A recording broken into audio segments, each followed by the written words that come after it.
How busy is your bus in the afternoon? Oh my gosh, I'm telling you, I have to find a seat. Danielle Thomas relies on several bus routes to get from her job Most of the time, me and the kids, to school we're standing up. and back home. Ice cream. There is just one major problem. That's pretty late, actually, now that I think about it, because that should have been 3:54. That should have been here.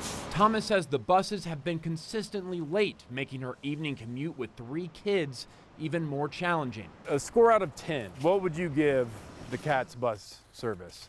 To be real honest, I will give them a 4. Should she expect more from the city's bus service for that? Absolutely. All of our customers should expect that when we publish a schedule, that we're meeting that schedule. This week, I interviewed CATS interim CEO Brent Cagle for the first time since March 2023. He acknowledged CATS and the new bus service contractor need to improve their on-time performance, which hovers around 80%.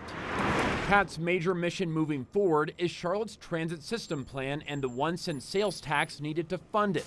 The city has retooled and rebranded its plans for an ambitious expansion and improvement to buses, rail, roads, and more. It's critical. We've been talking about the transit system plan literally for 20 years. The time is now to start really making it fiscally constrained. I also asked Cagle about the CATS leadership team that will oversee the transit system plan.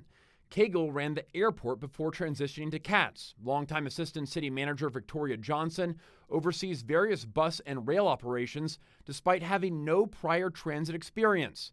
Nearly all the top managers are getting paid more than the executives who left CATS following our reporting. How do you justify that larger increase? So we look at what other transit agencies pay and we gauge our salaries accordingly. Do you think the increased salaries reflect in the amount of experience that there is at these levels, though? All of the team has, decades worth of experience at the executive level. And yes, I believe that you can see over the last 2 years the results of bringing together not only a quality management team, but bringing together a group of folks who bring new ideas. My favorite dog is a Chihuahua. But Danielle Thomas says more improvement is still needed. In the morning, she uses an Uber to get her kids to school because she says the bus isn't reliable enough to get them there on time.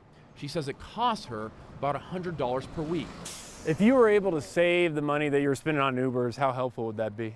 Oh gosh, that'll be a marvelous helpful. Thomas is hoping to get a car soon, but says she would prefer to take the bus to avoid school traffic and save on gas. That's what the airport does. But she would have little choice but to drive herself and abandon the bus unless she can start counting on CATS. Where everybody can feel comfortable and where everybody can get to work on time or get to school.